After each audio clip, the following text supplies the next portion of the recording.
Okay, we're going live in 5, 4, 3, 2, 1.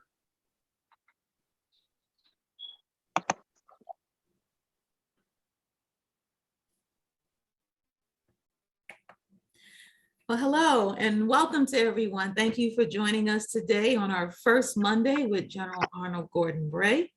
And today our conversation is going to be one I believe is going to be very relevant. So sit back, call a friend, get comfortable. We're going to be talking about some things that I really think that you will find interesting and want to share. In this topic today, we're going to be talking about where we are, first of all, in this very interesting time we all find ourselves in, this post-pandemic world that we are living in. We're forced to look at things a little differently, to share things differently, to really, I hope, elevate our consciousness to be where we can do better. Mankind can certainly afford to do better right now for all interested parties. We find ourselves challenged with information, disinformation. What do we do? Where are we going and why? And one of the things that we know in looking at where we are today, that is established by what happened yesterday. How did we get here? What was the timeline? What was the historic of what are the historic events that lead us to where we are right now? So with that being said, we welcome General Bray to talk to us about, well, starting with history and then bringing us forward to where we are today. So thank you once again for joining us, and thank you once again, General Bray, for guiding us and helping us navigate this new normal.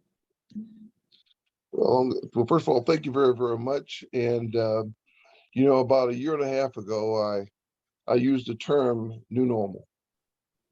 And I was comfortable saying that, but like everything else, because I am a bit of a historian,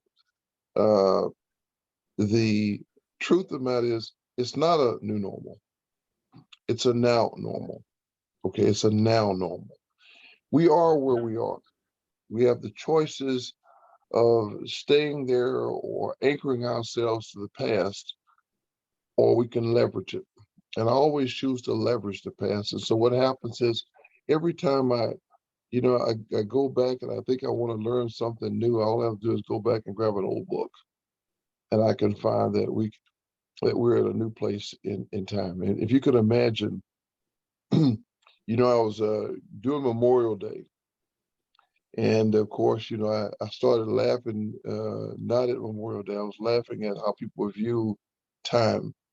And Richard Pryor one time says, he said, I'll be glad when there's peace because I get tired of buying those poppies. Well, those poppies were symbols of Flanders Field, which is Northern Europe, when there was the war to end all wars of World War I, when we'd never have another major war again, only to find that we had a much greater war in 1936 if you're in Europe, 1941 if you're in the United States, and World War II that ended in 1945. And we said we'd have another one. But let's go back even beyond that. If you could imagine, let's imagine that you were in any of the wars that the Romans and the Christians had, or any of the wars that the Egyptians had, and so we have world history. One of our discussions is Black history versus world history. First of all, there really is no such thing as Black history. It's catch up. It's catch up. It's us catching up to understanding that we've been involved in world history from its inception. And one of the things I was telling you earlier in our conversation, I shouldn't say telling, I don't tell you anything, I share with you, is that if we go back, you look at history and you start to think about what happened in the creation of the world, it goes back to Africa. Every version goes back to Africa. When the world before it started expanding, it goes back to Africa. The first human being, the first skulls we have, Lucy, if you will, the name they placed on the original skull of the female they found. Biblically, we know that it occurred somewhere in the African Peninsula area. So we know at the very least that there are darker skinned people. How dark? Less important, because the challenges happened is as chattel slavery started a little more than 400 years ago. That's when they started looking at the color of skin as a separate human beings. And then part of that requirement was to start to shift ourselves so that you start to think of yourself as less than and more than. More than if you're lighter, less than if you're darker skinned. So we're playing catch up to get that history right. So now let's take that piece and put us into this new normal that we're in. And as I said, everybody keeps talking about what happened, but the reality is you wake up, and let's choose this country. The Civil War must have felt like the world was absolutely split and over. If you're the Brits in the Revolutionary War, you're probably saying, what is this thing about these people over here in this country trying to fight? And since they believe that the monarchy was God inspired, to quote Cornwallis, how can these Americans fight God? You know, so everybody had that normal that they're fighting. So I start looking back at these seminal moments in history. It's not a new normal, it's a now normal. We find ourselves waking up to that. So now we have to put history in perspective. And we got to say to ourselves, okay, now I got it. This is our now normal. We have to now learn from that past. We now have to go back and make sure that we tell ourselves the real truths of what transpired throughout history as we've gone from 1776, 1865, 1917, 1945, 1962, 1964. I'm giving dates of significant change in America because, all of a sudden, let's remember this. We're going to talk about this later on today. There are folks like myself whereby one day I wasn't really fully human because I had to go to bathrooms that said male, female, white, colored. What was my brain telling me when I had to make a choice that I couldn't go to the one? People are in that now normal. So history now has to go back. No, historians have to now go back and make sure that what was omitted from history doesn't lend itself to lead minds to a lie. Because more often than not, the written word was fairly accurate. It was what they left out that would change minds, or the victors and the pictures that was associated with that history that has to help reframe our thoughts. You've heard me talk on multiple times. There's a flag behind me right now where recently people start to question whether or not that flag represents the people of color in this nation. Actually, the truth of the matter is that it better represents the people of the color of this nation than if you know what it means, because the red stripe represents the blood shed for the creation of this nation.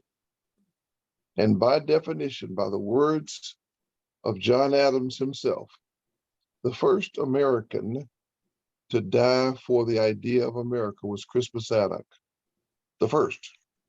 And I didn't say it. I didn't have a Harvard Black historian to write it down. John Adams said it. And that was Crispus Attucks, because in 1770, 5 years before we became a nation, when we were rebelling against the British for the idea of a new nation, he stood forward and didn't just accidentally get shot. He said he will not be a slave again to any man or nation. And so he took that bullet because he led those longshoremen against British forces.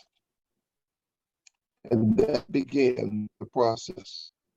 So this nation that we have starts there, because that flag isn't the United States. It represents the idea. And Martin Luther King Jr. said it best: we are the idea of a nation, a new nation. A nation is made up of its people, the culture of its people, not a state, but the nation. And for the first time, You know, this country was created by the idea that all men are created equal. That's a separation from a monarchy whereby God decrees this family, these people will have this. We bought away from that. We changed our mind. We started going forward. So that meant, and even in spite of some of the Southern objections, we have now said that even those of color, by the 13th Amendment, they are human beings. And even though we had to fight internally to get past some of the mindset, we're walking this thing forward. And in 1964 and 66, when the South figured it out and we started to adjust our laws, voting laws, so that all of a sudden people could now start to vote for the people that would lead them. And then the people that would make the laws to change so that Arnold Gordon-Bray could now go to any bathroom. And even now we start to get those ideas forth. This is what history does for us. We get the pictures right, the words right, and we tell those stories and get those, not stories, tell those truths to get them right. And I'm looking forward to when my brother, Dr. Carl Mack, comes on, and we'll talk about how to affirm truth when we hear it delivered by different people in different ways, so that, for lack of a better word, those television stations that try to promulgate mistruths, we can know how to get the truth and at least validate the truth as we go forward. But right now, today, we have to go back in history, because that's where you get your standing, the foundation for all the things that you will do, and be able to tell your children, you belong. You belong. You're in the game. Yeah, that's a wonderful point that you bring out. Who is telling the story?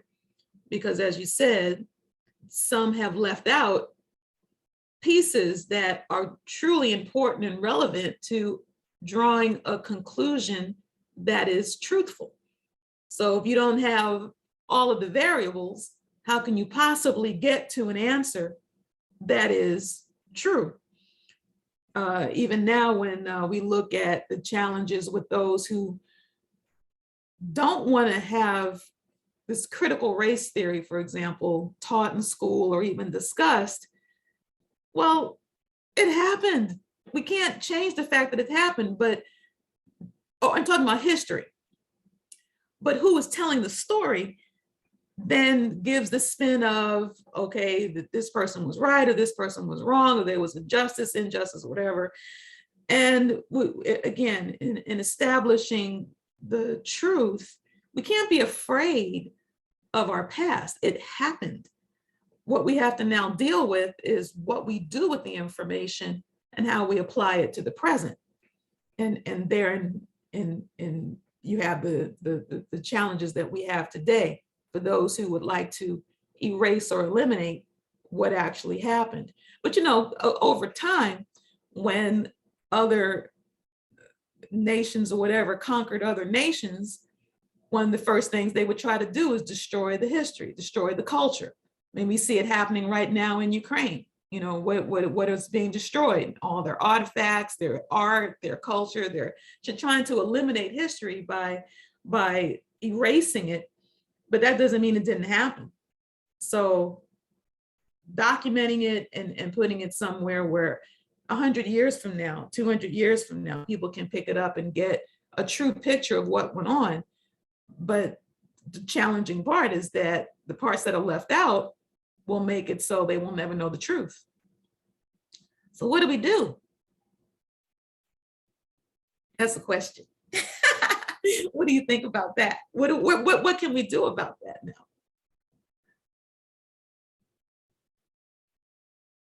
I'm not hearing you, General Brad. I think you're on mute, maybe. Yep. The Khmer Rouge tried the same thing in Cambodia. Mm-hmm. You get rid of the intellects, you get rid of the doctors, you get rid of all the teachers.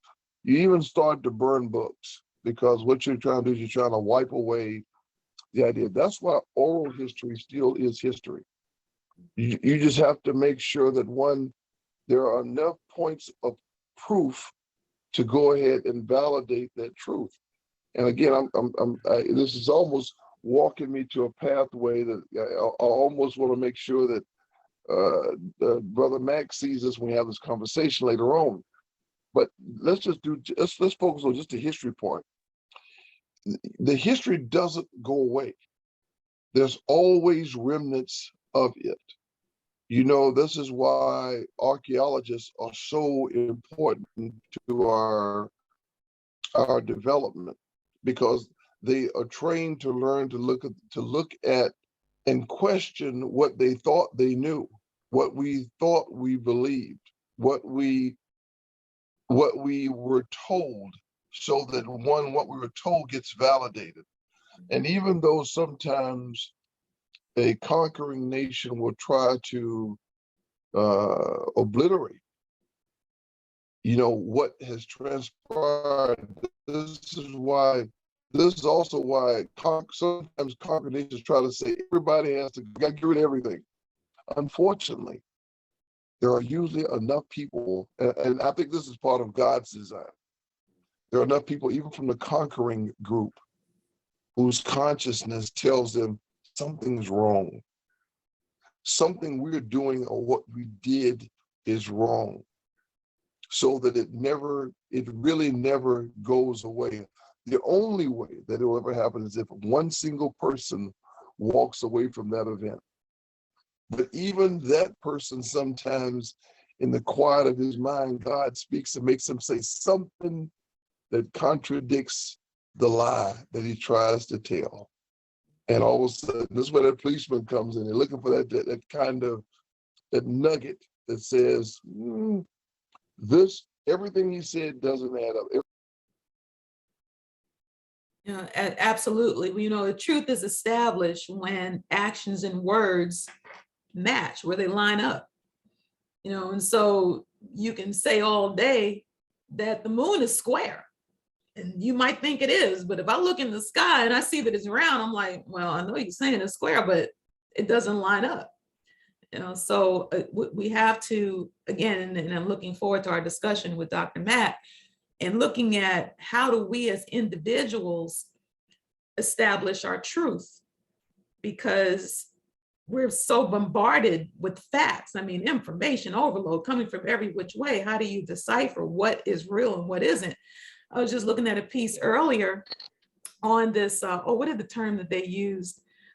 Deep fake or something, where they actually take someone's face and put it on someone else's body and make videos with them. And it's like, it looks like it's real, but it's absolutely not. We can't even trust what we see now with the way technology is taking reality and blending it into fiction, and somehow creating this altered state of whatever this craziness is. I mean, we're really in some perilous times here with people, especially I think of children. You know, we used to be able to trust. I remember even the news coming up, if something was on the news, it was gospel, you know, that was it. And now, you know, we look at the news, it's like, what the heck? There's a song that says, believe none of what you hear and half of what you see. And that came from the 60s. I think that was the words from Grapevine. And but history, again, this is why, you know, we're taught to something be a fact has a 3 points of presence, 3 facts, 3 first line levels of fact. History does provide us enough of that. That's why I referred to, from the very beginning, even the flag, I referred to John Adams, I referred to the definition of what our flag's about. And then the artwork, the original artwork actually shows a Black person being shot at the very lead of the longshoremen. Now, subsequent photos of that massacre by people who weren't there started to just put a bunch of white guys, and there's nobody of color up front. But it's captured. If you go back to history right now, there are those who, the earliest painting, there's a Coptic Christ that's out there from the Coptic Church. And there are folks who said, well, we don't necessarily want to buy into that because that was done around 500 or so BC. Well, AD. You got to say, well, let's go back and let's check the other ones that we have. Most of them start around 12 or 13 AD, which is when the Italians and the Romans were of that ilk. All the others photos of the 12 of this holy person and 12 followers, they're a lot darker. They're a lot darker, and they're reflective of who you see. But that hurts the narrative if you start to use that, because the narrative is, let's say, we gotta make it so that it's different. We gotta try to capture it so that it's incorrect. And oh, by the way, let's start doing more interpretation of what we found. Let's start writing these concordances in many cases of what it means. Mm-hmm. But if you go back to even those who try to alter what's in the Bible, every time you see a Matthew, Mark, Luke, and John, and by the way, Luke wasn't there. Luke is a lawyer / doctor who didn't really walk with Christ. He was inspired by others and followed. But if you listen to the words of the one word, the words where the author of the Bible, Jesus the Christ, you'll find that he said, don't worry about the details. It's the content. He tells you content. Those are his words, not mine. And even those, but others say, well, no, you gotta find. No, not really. You if you stay with him, he'll straighten you out. And so even in history, when folks try to change, if you go back to authors, you go back to the original scripts, you will find that history has a way of coming back to life. That's why I said the written word is.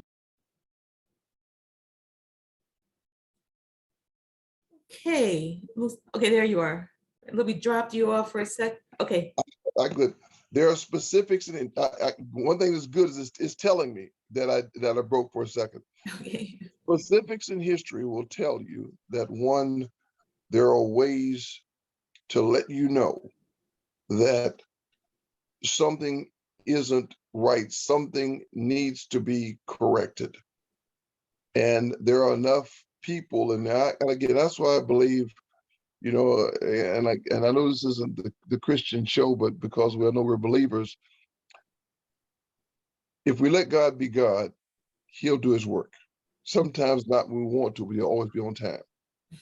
And that's why we have this, even this nation.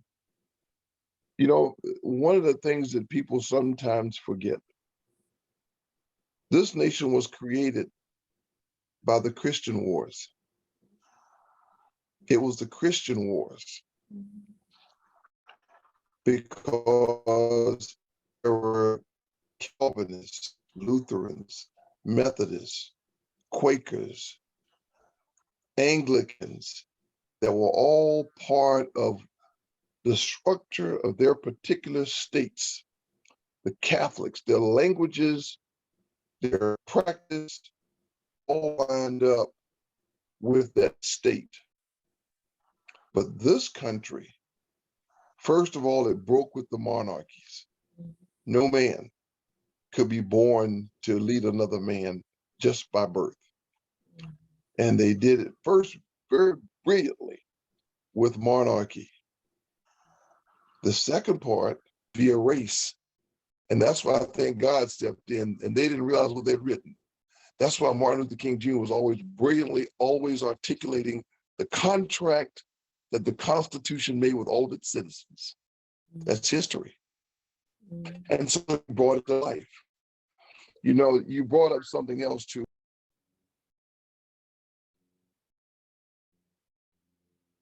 Okay, holding that thought. And you're on mute. Yeah, you said you brought up something else too. We have to rewind to, you brought up something else too to capture that thought. I know exactly where you brought up something else, and I'm still. Oh yeah, I know my breaks, so I'm good. Okay. You brought up two things. You talked about history, and you talked about, everybody trying to get their turn, and when they're in charge, how they write the history. Mhm. See, I call that's gang writing. It's like gang politics. Mhm. In other words, when you have the juice, you make everybody that's on your team, you take care of them, Mhm. and then you push the other guys down. Mhm. That's gang history, gang politics. You see, all right, because that's kind of where we are right now. See, this is where we have the folks who are trying to get their gang back in charge, not realizing that most of us aren't gang members. That's good. Okay, we really want better. We want our kids to go all over this country, all over every neighborhood, and not have to worry about which animal, donkey, or elephant, or color that we wear. Mhm. That's how we want to think. Mhm. And if you don't want to be as harsh, you could say it's wave politics. Mhm. You ever go to the beach and you'll watch the waves come in, and they come sometimes with hard, heavy waves, and they crash against the shore, and then they go back, Mhm. and the sand is observed. Right. See, and I think we've got to find ourselves so that we're more akin to trying to figure out what is the real level that we need to be at, and we need to try to find that place that it really resides, what we need to have, so that we're not trying to fight gangs or waves, and we're really looking at what's the stability levels we need to have. History will help us get there if we can start to learn to recognize that as long as we continue to live in the moment, anchored to the past, we won't get there. Yeah.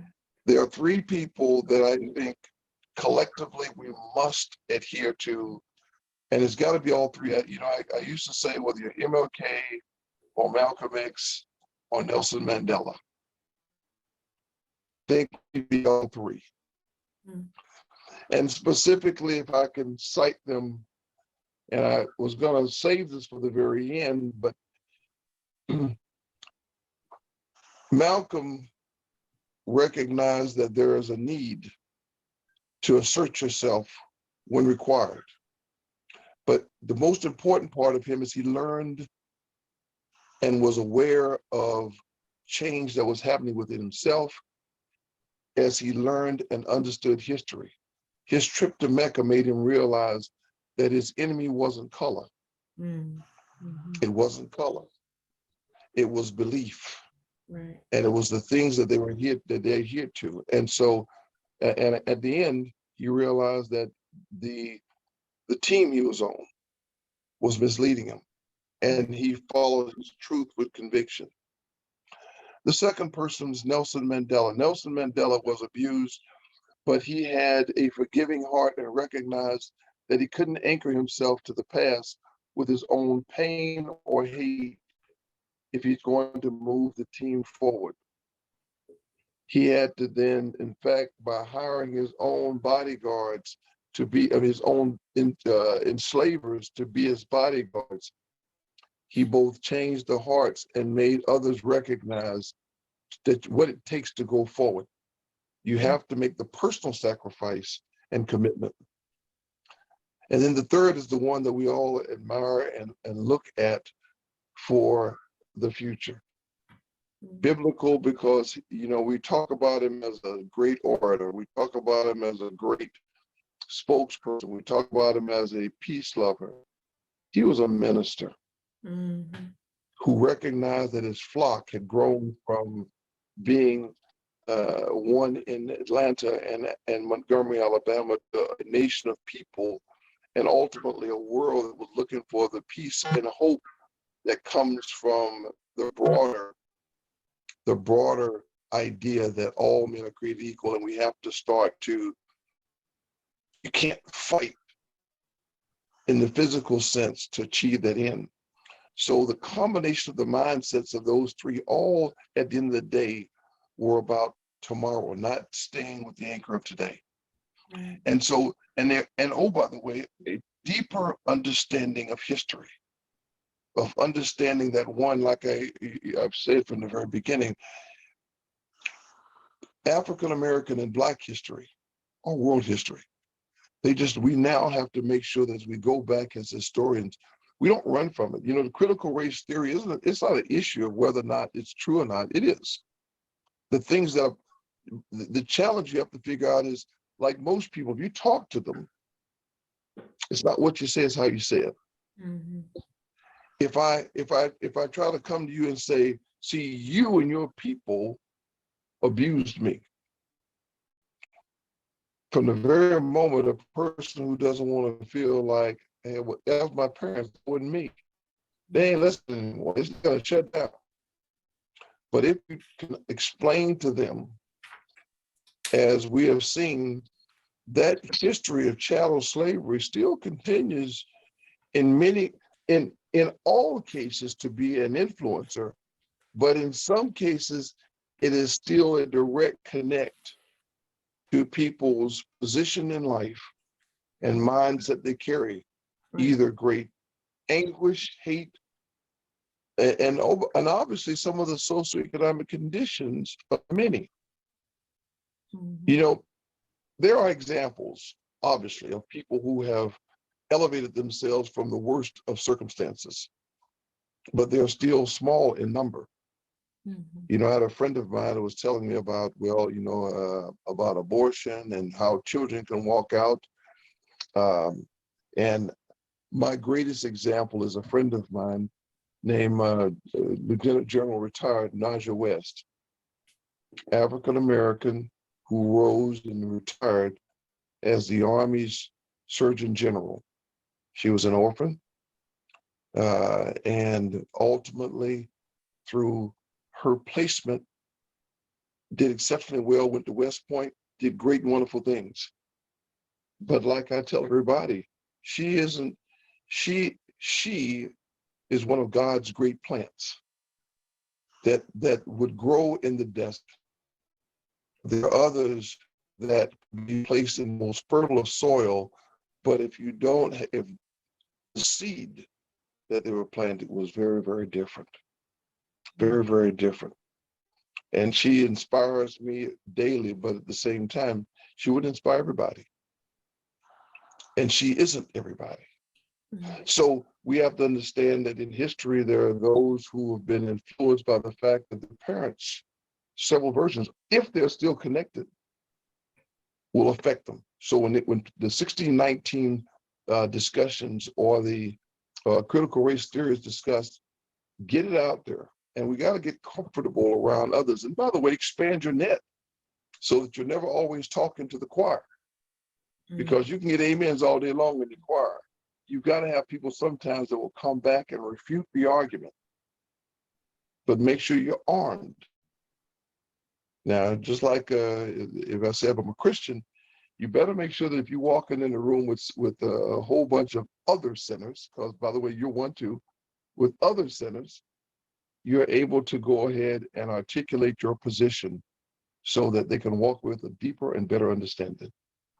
That's what history does. Therein lies the challenge, though, in my opinion, sir, because we right now are at a place where we don't know how to have healthy discourse when it comes to politics, especially. And a healthy discourse is necessary, but we're unfortunately in a place where it's my way or the highway, and listen to me. You know, we're trying to just jam ideals down people's throats, and you have to agree with me so I can feel comfortable in my skin and I can get my agenda going. And just having a healthy discourse to weigh ideas and look at, you know, other people's perspectives, like we were talking about history being told, you know, depending on who's telling the story and who's leaving out information, you might get a different conclusion. from what is being told. But we are, you know, mankind is in a very, very critical position right now, or a place where I feel like we're at this fork in the road. We can, you know, lay down the sword and look at the future for our planet and for our children, and get out of this me, self, ego, pride, I gotta, me, into the we, which is the shift in consciousness now. I think in this now narrative, you know, as we move into this new consciousness of we, and looking at what's best for the whole and not just for the individual, looking at what's best for humanity and all people versus what's just good for the self, especially if you're in control. I mean, I don't blame folks for wanting to hold on to their power, and because it's comfortable for them, but at some point that just, you know, it's not sustainable. We have to look at the whole. And as the people come up, we were, you know, talking initially about where we are today. You know, how are we going to get more people of a consciousness that can help all people? Well, one of the ways that happens is through putting people in positions of power, voting them into positions of power. At least for now, we still have a democracy that allows us to vote people in who can hopefully represent a higher ideal for the we and for all, rather than just for the ego, the one self-serving agenda that has been the status quo, you know, divvying out pieces, you know, along the way, but still not equitable for all. And so we have this opportunity right now to put people in those positions. And if we don't take advantage of that, we will find ourselves being governed by those who don't give a hoot about the we, are going to maintain the me, and are going to keep the rest of the society suppressed. But we're sleeping, you know, and we got to wake up. We got to wake up. These opportunities are not, they're not guaranteed. We just saw in the last presidential election that our democracy is not guaranteed. It's a fight. And we have to get people in place who can represent that and help move the narrative forward based in truth, based on equity, based on, you know, getting people to rise up in their consciousness overall. I voted for Joe Biden in this last election.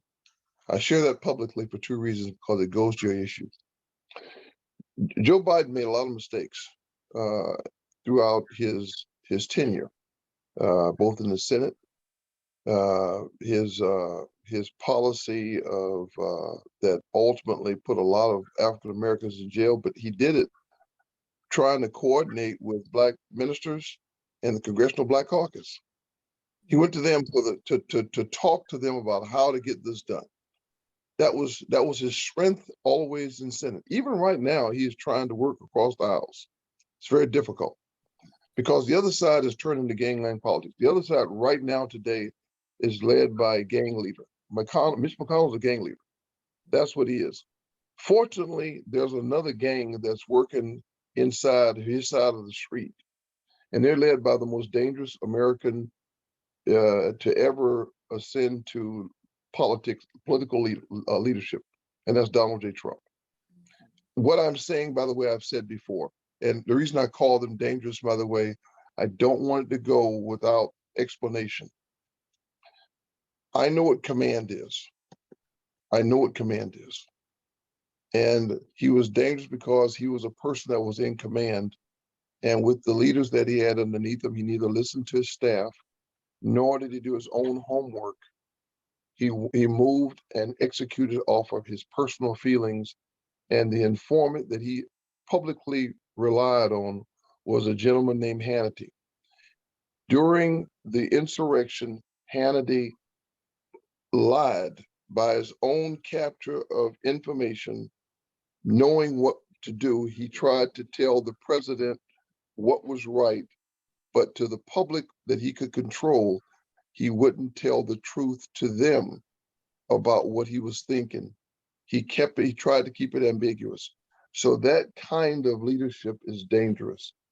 Mitch McConnell has not allowed the American public or even his constituency to step forward, but he's fighting both an internal war and then a broader war, because he is trying to hold on to his seat. That's the challenge. Mhm. I worry that the mental acuity that all of us start to become affected by, just by the cells that die in our brains, will affect our president at some point in time. I worry about that. Mhm. But his heart, his intellect, his willingness to do what is right is what enabled me to say, at the end of the day, this is who I will mark my switch for, because it goes to your comment. He is not a gangland leader. He is trying to do legitimately what he believes is right.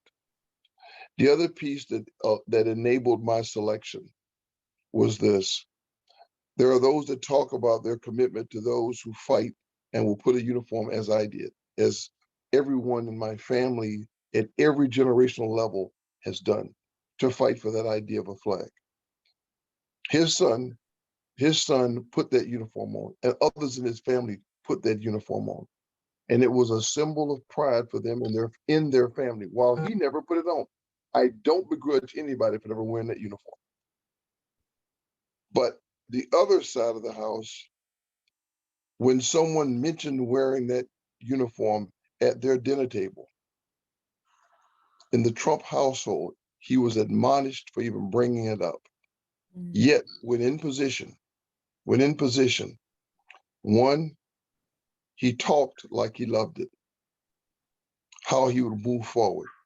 Secondly, when his leaders came to him, friends of mine, came to him with legitimate information, if it didn't fit his narrative or fit his personality,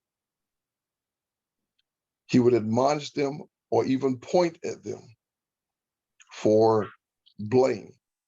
So it has nothing to do with anything else except the people that you vote for. So when you vote, you have to vote for the holistic. Again, context matters in everything. And so there are people that will do that. One of my proudest moments in history was from Congressman Rangel. When Congressman Rangel was confronted by the Chavez of one of the South American countries and was trying to attack President Bush, he cut him off at the knees and told him, says, I can attack my president, but I won't tolerate you doing that. Right. And I'm paraphrasing a little bit, but bottom line was, he kept it in house. Families fight families, but nobody outside does that. You know, this last president was willing to extend himself. And the reason we're dealing with Putin as we are right now is that Putin began his process before Donald Trump. Let's make no mistake. He Mhm. began that process, but he got emboldened under President Trump because he enabled him both as a leader and even befriended him and kowtowed. In street jargon, he allowed himself to be punked by Putin. Right. He surrendered his own chutzpah in this country. Ronald Reagan would have actually came out of his grave and whooped his butt uh, for the things that he said and allowed Putin to be able to do. Mhm. So again, I'm not trying to be political. I'm actually addressing individuals specifically in that conversation.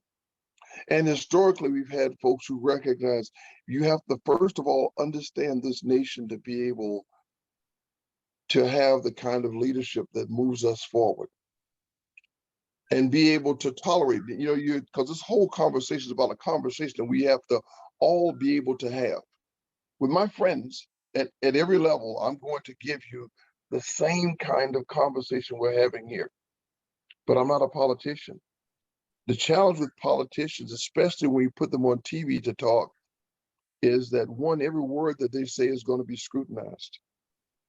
And then at the very end, they may see just the words that were used, not the context of what they said, played against them. And most people are propensed to believe what they want to believe. Mhm. And rarely will they do the kind of research to put those words in context. Mhm.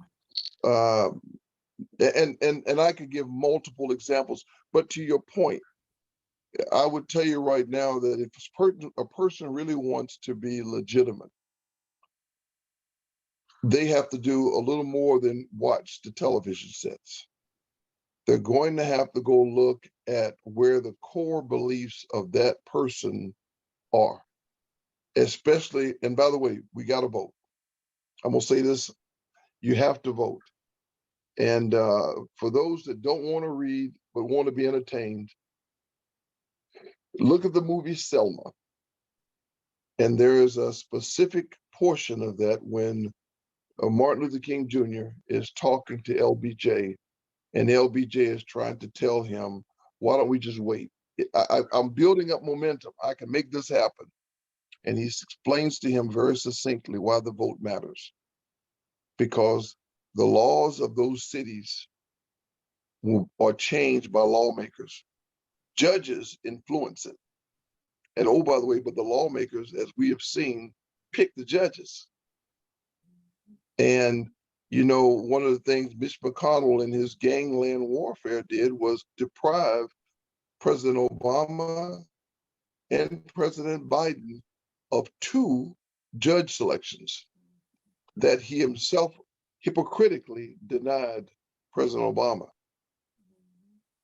See, this is why the vote matters, and so you got to change who you put in place. In Ferguson, St. Louis, if you've ever been to St. Louis, all of those small townships created because what happens is there's expansion of African Americans or people of color. They create a new township, and then the rules of the township don't require public servants to live in their neighborhoods or live in their township.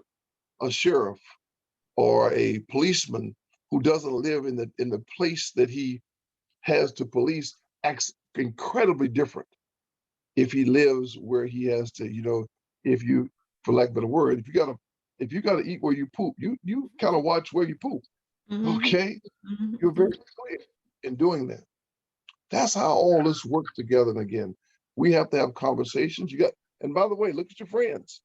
If all of your friends look like you probably are not ever going to get the kind of change you need to have. Expand your net, expand your conversation. I yield.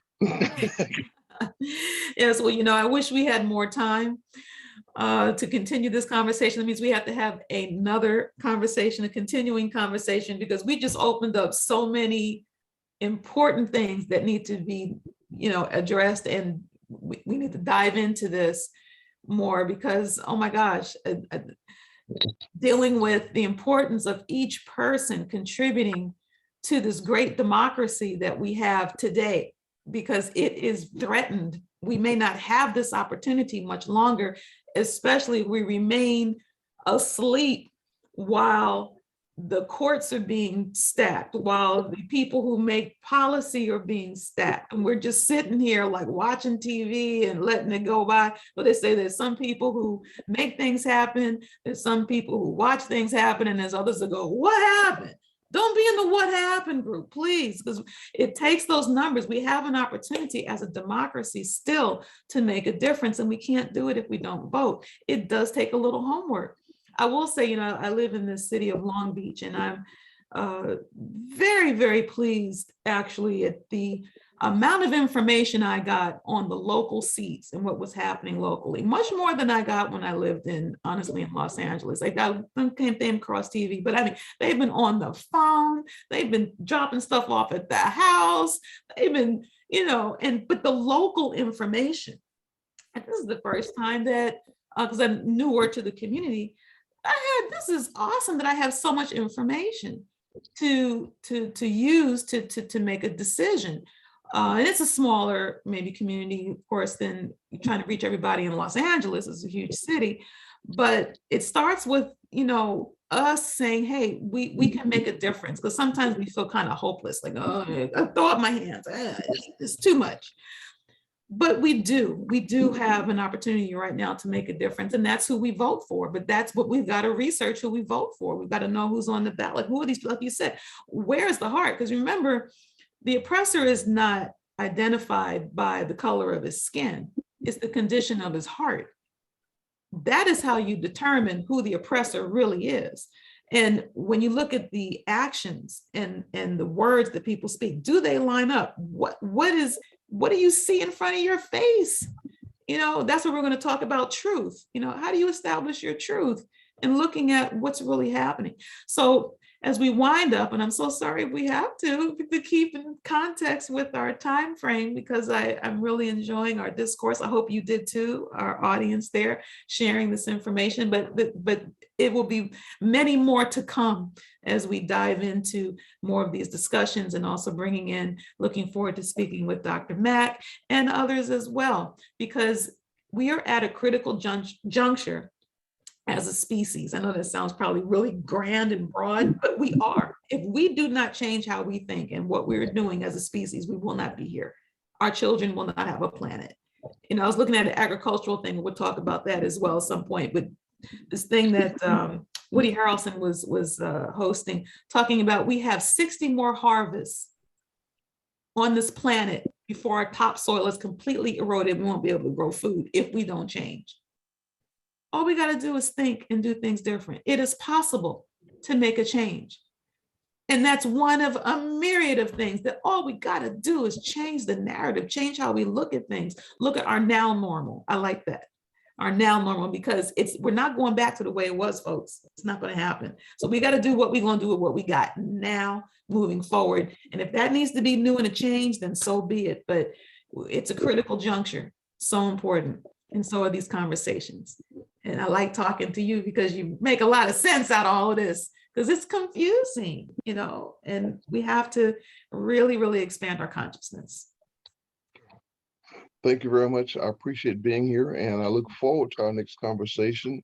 And by the way, I hope that our viewers will have some questions of me, and they can make them as tough as they like, because one, I also have an element of malleability to me. In other words, if I miss something, I'll adjust, because, you know, unfortunately, I'm not a brilliant person. You know, I recognize that, but I think I'm pretty common sense. And so that's what I offer.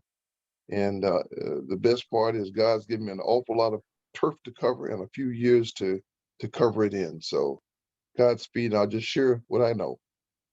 Well, we welcome that on the New World Network. We welcome that on all of our interests. And we are so happy for being able to have these conversations.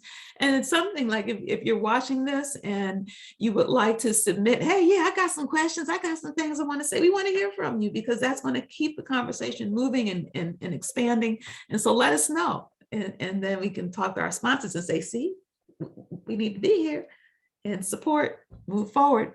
Okay, so thank you so much for joining us. Thank you always, General Bray, and we will be back. Look for our postings on when you can find us again. Lady Alicia Hamillton here. So glad to share and want to hear from you too. Thanks so much. Okay, so I will, let's see, how do I stop the recording?